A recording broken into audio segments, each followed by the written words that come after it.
Hello my dear student, समझेंगे बेटा science का मोस्ट इंपोर्टेंट टॉपिक है। साइंस का कौन सा टॉपिक है? तो यहाँ पर समझेंगे माय डियर प्रकाश का अपवर्तन मतलब रिफ्रैक्शन ऑफ लाइट को ध्यान से समझेंगे।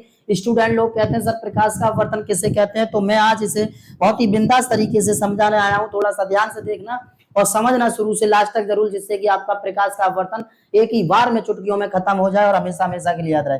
जैसे देखिए, प्रकाश का अपवर्तन का मतलब क्या होता है बेटा?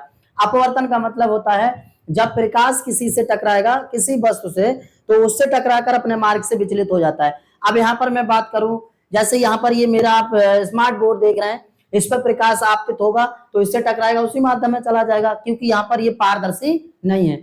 जो पारदर्शी होता है बेटा, उस पर प्रकाश की अपवर्तन की घटना होती है।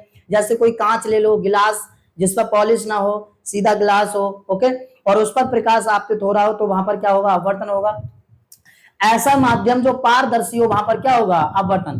पानी में अपवर्तन होता है, कांच में अपवर्तन होता है, कांच की रॉड में अपवर्तन होता है, गिलास में अपवर्तन, इन सारी चीजों पर हम समझेंगे। तो देखिए, सबसे पहले समझ लेते हैं माय डियर कि अपवर्तन किसे कहते हैं। तो देखिए, जैसे ये सपोज कोई माध्यम है और इस माध्यम पर ये प्रकाश की किरण आपतित हुई, ओके, ये टकराई और इससे टकराकर अपने मार्ग से क्या हो गई? विचलित हो गई।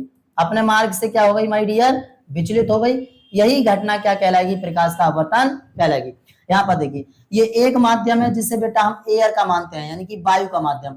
ये दूसरा गिलास, कांच का माध्यम, ठीक है। इनके बारे में भी हम डिटेल डिस्कस करेंगे। एयर क्या होता है, गिलास क्या होता है, सारी बातों पर डिटेल डिस्कस करेंगे। अभी हम समझ लेते हैं कि प्रकाश का अपवर्तन किसे कहते हैं। क्या समझ में आया? आने वाली किरण को क्या कहेंगे? अगर कोई किरण आप टकरा रही है किसी वस्तु से किसी माध्यम पर, तो उस किरण को क्या कहेंगे माय डियर? आपतित किरण। क्या कहेंगे भाई? आपतित किरण। आपतित किरण। जाने वाली किरण को, ये आपतन में पड़ रहा है, अपवर्तन पड़ रहा है, इसलिए ये कौन सी किरण होगी? अपवर्तित किरण। कौन सी किरण? अपवर्तित किरण। क्या बात समझ में आ रही है? तो बेटा यहां पर समझेंगे, एक माध्यम ये, दूसरा माध्यम ये है। परिभाषा कैसे दें? समझ गए बेटा? तो याद रखना, यहाँ पर प्रकाश का अपवर्तन क्या होता है बेटा? जब एक समांगी माध्यम से दूसरे समांगी माध्यम में प्रकाश प्रवेश करता है, तो अपने वास्तविक पथ से क्या हो जाता है? विचलित हो जाता है। क्या हो जाता है? विचलित। ये इसका क्या है बेटा? वास्तविक पथ। यहां से ये विचलित हो गया। इस बिंदु को कहते हैं माय डियर आपतन बिंदु। क्या कहते हैं भाई? आपतन बिंदु। और यही होता है इसका वास्तविक पथ। वास्तविक पथ। ध्यान से समझना, क्या बोले? तो प्रकाश जब एक समांगी माध्यम से दूसरे समांगी माध्यम में प्रवेश करता है, तो अपने वास्तविक पथ से विचलित हो जाता है। यही घटना प्रकाश का अपवर्तन कहलाती है। बड़े आराम से आप प्रकाश का अपवर्तन समझ गए होंगे। इसके दो नियम होते हैं बेटा, याद रखना। पहला नियम कौन सा होता है बाबू? तो पहला नियम, आपतित किरण, अपवर्तित किरण और अविलंब। ये क्या है यहाँ पर? अविलंब। ये क्या है माय ब्रदर? अविलंब। आपतित किरण, अपवर्तित किरण और अविलंब तीनों एक ही तल में स्थित होते हैं। तीनों एक ही तल में स्थित होते हैं। तो कौन कौन स्थित होते हैं? आपतित किरण और अपवर्तित किरण और अविलंब तीनों एक ही तल में स्थित होते हैं। पहला नियम।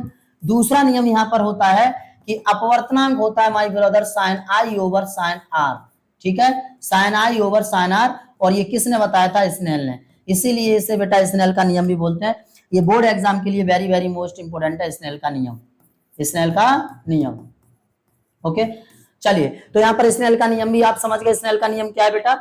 आपतन कोण की ज्या, ये देखिए बेटा कौन सा कोण है? तो आपतन कोण। ये अपवर्तन कोण, ये आपतन कोण आई, ये अपवर्तन कोण आर। आपतन कोण की ज्या साइन आई तथा अपवर्तन कोण की ज्या साइन आर के अनुपात को क्या कहते हैं? अपवर्तनांक कहते हैं। ये स्नेल नामक साइंटिस्ट ने बताया था, जिसे स्नेल का नियम कहते हैं। वो अच्छी तरीके से आप यहाँ पर समझ गए होंगे।